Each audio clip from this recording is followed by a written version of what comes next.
America ने साल 2009 से 2019 के बीच इस ड्रोन से 4121 एयर स्ट्राइक को अंजाम दिया है और 1100 आतंकवादियों को मार गिराया है। तो जब भारत को मिल जाएगा तो फिर पड़ोसी मुल्क में क्या होगा? सच्चाई बात है चित्रा, इसको हमें समझना पड़ेगा कि अमेरिका को भी मालूम है कि अगर आपने इंडो पैसिफिक में दबदबा बनाना है, क्योंकि वहां चीन एक एग्रेसिव और असर्टिव पोस्चर से चला हुआ है और उसकी बहुत ज्यादा सबमरीन्स है, तो आपको MQ-9 ड्रोन, जो कि जिसको प्रेडिएटर बोलते हैं, सी गार्डन ड्रोन, वो एक सबसे आज की तारीख में सबसे बेस्ट ड्रोन है। इसकी कुछ खसूसियत है, ये 40,000 फीट के ऊपर जा सकता है, 27 घंटे तक इसका इंडोरेंस है, 2000 किलोमीटर जा सकता है और इसके अंदर मिसाइल भी हैं।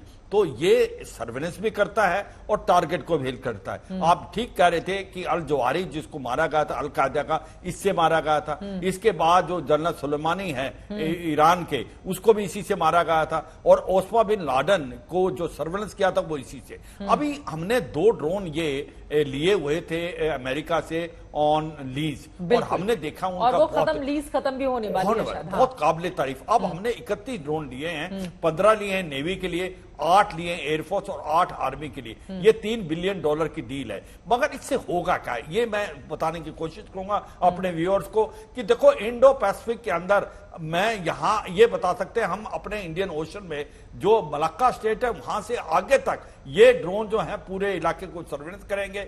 ये अगर किसी मिसाइल से किसी टारगेट को हिट करना है, वो कम से कम 500-600 किलोमीटर दूर से ही हिट कर सकते हैं। और ये अनआर्म्ड है, अनमैन्ड है, तो इसमें ये भी नहीं कि पायलट होने की जरूरत है और ये स्टेट ऑफ आर्ट है और इससे अच्छा ड्रोन आज की तारीख में नहीं। तो यही नहीं, ये लाइन ऑफ एक्शन कंट्रोल में जो स्पेशली चीन के साथ बहुत कारगर है, क्योंकि जिस प्रकार से चीन ने अपना इंफ्रास्ट्रक्चर बना लिया, एयरफील्ड बना ली और जहां पर उसकी कार्रवाई है, इससे ये हॉकाई है, ये देख सकता है। और पाकिस्तान के पास तो पक्का ये तो है। मगर एक चीज समझनी पड़ेगी चित्रा, ये नहीं हमें डाउन करना चाहिए, क्योंकि पाकिस्तान और चीन जो टर्की के नजदीक है, ईरान के नजदीक है, तो सबसे ज्यादा अच्छा ड्रोन एक शाही ड्रोन ईरान ने भी बनाया है और वो लेने की कोशिश कर रहा है चीन भी और पाकिस्तान भी। और इसी प्रकार से बरकतार ड्रोन जो कि टर्की ने बनाया है। और अजरबैजान की जीत का कारण आर्मेनिया में वो ड्रोन थे जो कि टर्की ने दिए और इजराइल ने दिए। तो मैं ये कहूंगा कि इसकी तो बहुत बड़ी जरूरत थी। दोनों इंडो पैसिफिक को भी सर्वे रखना है और अपने लाइन ऑफ एक्शन कंट्रोल और लाइन ऑफ कंट्रोल को एक प्रकार से बरकरार रखने के लिए ये ड्रोन एक LAC से LOC तक हर जगह निगरानी के लिए ये गेम चेंजर है, फोर्स मल्टीप्लायर है। और इसकी एक प्रॉब्लम थी, इसमें जो जनरल एटॉमिक्स है, जैसे हम वहां बात कर रहे थे 414 जेट इंजन, जो जनरल इलेक्ट्रिकल और हमारे जो HCL के बीच में एक MOU साइन हुआ है, ये जनरल एटॉमिक्स में ये अभी तक ये बात नहीं आ पाई, क्या ये मेक इन इंडिया हो पाएगा, क्या ये कोलैबोरेशन से हो पाएगा, कितने पार्ट्स ये भारत बना पाएगा, क्योंकि ये बहुत जरूरी है। भारत चाहता है मेक इन इंडिया हो और ट्रांसफर ऑफ टेक्नोलॉजी हो, ये भारत के लिए बहुत इंपॉर्टेंट है। इंडिया का एक प्रकार मुद्दा है, make in India make forward. तो ये जो MQ-9 में मुझे लगता है वो अभी भी थोड़ा सा ग्रे एरिया है कि इस डील में जो आएगी बात पता चलेगा। भारत चाहता था कि कम से कम अगर हमें टेक्नोलॉजी का आदान प्रदान होगा कि नहीं होगा, इस ड्रोन के मामले में कम इसके जो स्पेयर पार्ट्स हैं मेजॉरिटी बनाया जाए वो तो हमें मिले और वो हम बनाए। उससे क्या होगा, देखो एक और भी बात है चित्रा, हमने जो 2 एक प्रकार डिफेंस कॉरिडोर बनाए, एक नॉर्थ में बनाया है यूपी में, एक साउथ में बनाया है बेंगलोर में। यहां पर MCME चलेंगी, एम्प्लॉयमेंट जनरेट होगी। तो ये देखो, आप आने वाले 10 साल में भारत जो एक हथियार बाहर से खरीदता था, जिसको कहते थे largest importer of weapon, exporter बन जाएगा 10 साल। ये सारा बदलाव, इतनी ज्यादा आत्मनिर्भरता हो जाएगी, आप कह रहे हैं कि एक्सपोर्टर बन जाएगा हिंदुस्तान। आप देखो, ब्रह्मोस मिसाइल है, आज उसकी डिमांड इंडोनेशिया, फिलीपींस, मलेशिया, इन सब देशों से। आपके तेजस मार्क 1 अल्फा, जिसके अंदर जो इंजन GE-404 है, उसकी बहुत डिमांड है। आकाश जो आपकी मिसाइल है, उसकी नाग मिसाइल की धनुष जो गन हमने बनाई है, जिसको बॉफर्स को हमने कॉपी कर दिया, उसकी है। Advance towed arty gun system की है। तो एक से एक अगर वेपन जो आज की तारीख में भारत खुद बना रहा है और वो एक काबिले तारीफ है, उसकी डिमांड वर्ल्ड में बढ़ती जा रही है। जहां हम हथियार खरीदते थे, आने वाले 10-15 साल में हम हथियार बेचना स्टार्ट कर देंगे। भारत एक बहुत बड़ी इंडस्ट्री के रूप में, डिफेंस इंडस्ट्री के रूप आपकी में बातों से लग रहा है कि साल 2047 में भारत जब अपने 100 साल पूरे करेगा आजादी के, उस समय तक हिंदुस्तान की तस्वीर बड़ी पिक्चर के रूप में दुनिया भर के सामने आने वाली है। मैं जल्दी से एक कमेंट ले लेती हूं विनय उपाध्याय जी का, चूंकि जिस ड्रोन की हम बात कर रहे हैं इसकी मारक दूरी 11,112 किलोमीटर की है, यानी कि इसकी रेंज में बहुत बड़ी दुनिया आ सकती है। ये ड्रोन 2,721 किलोग्राम की मिसाइलों को लेकर उड़ान भी भर सकता है। इसमें 2 लेजर गाइडेड AGM-114 हेलफायर मिसाइलें भी लगाई जा सकती हैं। फिर तो ये सबके लिए, चाहे चाइना हो, पाकिस्तान हो, पड़ोसी मुल्क जो खासतौर से हमेशा हिंदुस्तान को आंखें दिखाते रहते हैं, एक बड़ा मैसेज क्या चला जाएगा आज के इस डील के साथ ही? ऑब्वियसली एक बड़ा मैसेज जाएगा, क्योंकि चाइना जो है वो केवल सिंगुलरली इस समय ऑपरेट नहीं कर रहा है हमारे नेबरहुड में, चाहे आप उसको इंडियन ओशन में ले लीजिए या अलोंग द हिमालयन बॉर्डर ले लीजिए, सेंट्रल एशिया में ले लीजिए, जहां पे चाइना के ऑपरेशंस जो हैं वो no they are increasing like by many fold, या चाइना के ऑपरेशंस को आप Pakistan occupied Jammu and Kashmir region से ले लीजिए, गिलगित बल्टिस्तान से ले लीजिए, जहां पर सीपेक बन रहा है। तो एक तरह का कंसर्न तो हमेशा रहता है कि जहां पे चाइना का इंफ्रास्ट्रक्चर जाएगा वहां पे ग्रेजुअली चाइना की मिलिट्री प्रेजेंस भी जाएगी।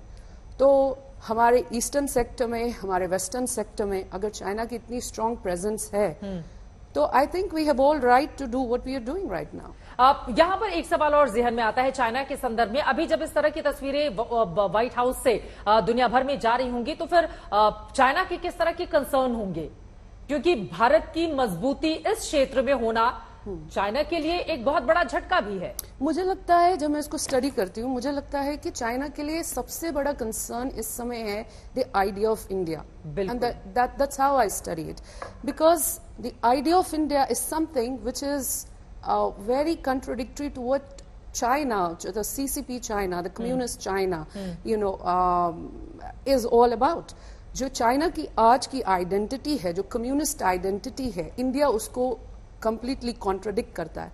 तो अगर आप चाइनीज मीडिया को भी इस तरह इस समय आप देखेंगे तो वो इंडिया और यूएस के जो इमर्जिंग रिलेशंस हैं उसको एकदम डाउन प्ले कर रहे हैं। क्यों डाउन प्ले कर रहे हैं? क्योंकि अगर वो डाउन प्ले ना करें तो वो अपने डोमेस्टिक ऑडियंसेस को क्या मैसेज देंगे? तो कहीं ना कहीं पर अगर इंडिया आगे बढ़ता है, इंडिया की इक्वेशंस आगे बढ़ती हैं, इंडिया की ग्लोबल रेपुटेशन आगे बढ़ती है, कोरोना काल का भी जिक्र करना बहुत जरूरी होगा। जब अपनी मैत्रेयी वैक्सीन के तहत हमने तमाम देशों को वैक्सीन पहुंचाई थी, मतलब चाइना की स्थिति क्या रही थी कोरोना काल के वक्त, सब उसे शक की नजर से देखते थे, और उसी समय जब हिंदुस्तान ने अपनी वैक्सीन डेवलप की उसके बाद हमने कई देशों की मदद भी की थी। हाँ, तो मैंने जब लोगों से बात की, एक्सपर्ट से बात की है, तो मुझे ग्लोबल एक्सपर्ट से बात की है, तो मुझे एक जो कांस्टेंट मैसेज देखने को मिला है कि चाइना की जो वन कोविड पॉलिसी रही है और उसके दौरान जो वर्ल्ड इकोनॉमी को हानि पहुंची है, बिल्कुल उसके कंपैरिजन में अगर आप इंडिया को स्टडी करते हैं,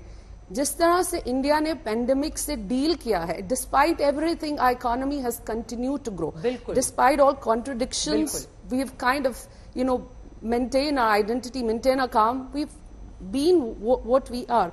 सो कहीं ना कहीं पर the idea of India, sum total of the idea of India geopolitically is a very big threat for the political structure that is China today. ठीक है, मैं लौट रही हूं अपने बाकी मेहमानों के पास, लेकिन उसके पहले ये देखिए अमेरिकी कांग्रेस की तस्वीरें सामने आने लगी हैं। एक बार फिर से अगर वो तस्वीरें हम दिखा पाए, आपको बताते चले प्रधानमंत्री नरेंद्र मोदी कुछ ही देर में यहां पर पहुंचने वाले हैं और अमेरिकी कांग्रेस को संबोधित करने वाले हैं। ये दूसरी बार है जब नरेंद्र मोदी की ओर से इस अमेरिकी कांग्रेस को संबोधित किया जाएगा।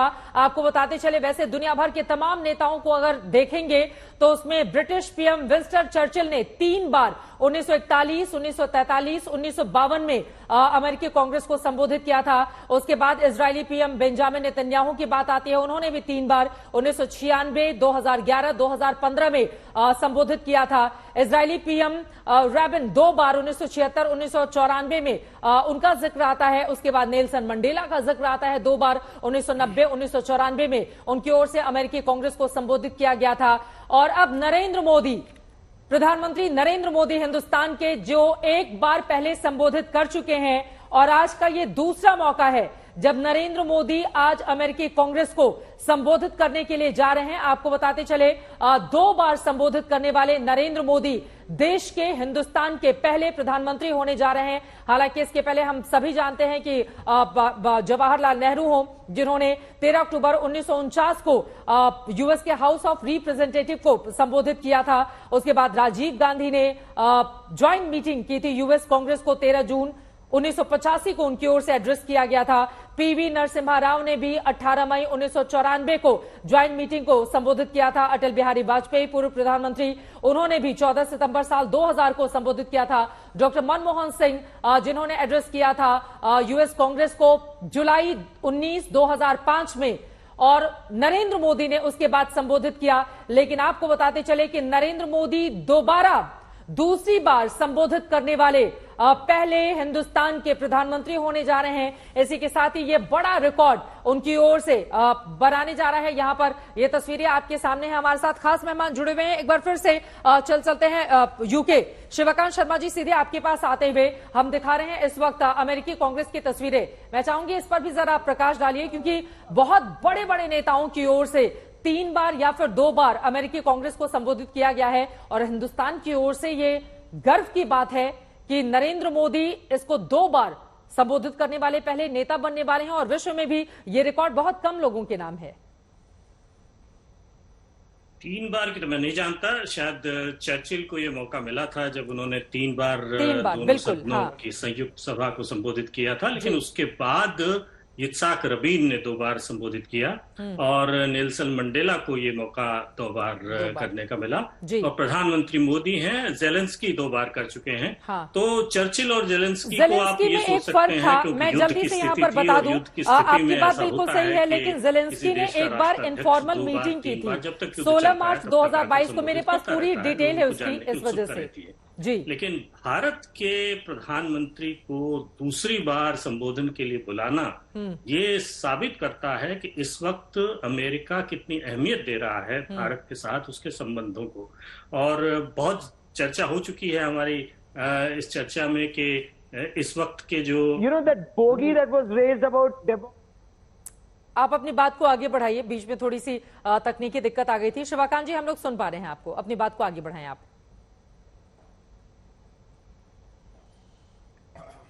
ऑडियो उन तक नहीं पहुंच पा रहा है। मैं फौरन लौटूंगी प्रोफेसर अंशु जोशी आपके पास आते हुए, चूंकि उन पूरे नेताओं की लिस्ट इस वक्त मेरे पास मौजूद है जिनकी ओर से संबोधित किया गया था, लेकिन उसमें जेलेंस्की का नाम जरूर आता है। लेकिन 16 मार्च को उनकी ओर से इनफॉर्मल मीटिंग जो कांग्रेस की थी उसको एड्रेस किया गया था। इस वजह से जेलेंस्की को एक बार, उसके पहले 2022 में दिसंबर में उनकी ओर से ज्वाइंट मीटिंग को एड्रेस किया गया था। लेकिन नरेंद्र मोदी का नंबर इसमें ऊपर आ जाता है। British PM Winston Churchill, Israeli PM Benjamin Netanyahu, फिर इजराइल के एक और पीएम का नाम आता है, फिर नेल्सन मंडेला का नाम आता है 2 बार 90-94, और फिर नरेंद्र मोदी का नाम यहां पर आता है।